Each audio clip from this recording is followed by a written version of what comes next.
তুমি পুজো করছো? বলছি যে আমার ঘড়িটা কোথায় গো? আমার ঘড়িটা খুঁজে পাচ্ছি না। কোথায় রেখেছো বুঝতে পারছি না। ও খাটের তলে? ও আচ্ছা, বুঝতে পেরেছি, ড্রয়ারের ভিতরে। আচ্ছা আচ্ছা, ঠিক আছে। আরে আর বলছিলাম যে আমার ব্ল্যাক কালারের প্যান্টটা ছিল না, যেটা আমি ওই পিঙ্ক কালারের টপের সাথে পরতাম, ওটা কোথায় আছে গো? ও ওটা দিয়ে তুমি কিছু মুছেছো? ও লাইট ফ্যান মুছেছো? লাইট ফ্যান কেন মুছেছো আমার অত সুন্দর প্যান্টটা দিয়ে? আচ্ছা বুঝতে পেরেছি, ওটা ছাদে মিলে রেখেছো তাই তো? আর মা বলছি যে গামছাটা কোথায় রেখেছো গো?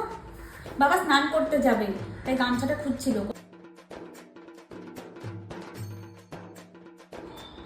আর একটু ভালো করে বল। মা, ও মা, গলায় না একেবারে বাঁশ ভরে দেবো আপদ, একদম বাঁশ ভরে দেবো। সেরে সেরে পুজো করতে বসে শান্তি নেই, বাপ মেয়ে চলনি, ঘর দিয়ে একদম দূর করবো আপদ কোথাকার। দাঁড়া আমি পুজোটা ছেড়ে নি, তারপরে আমি আসছি আজকে।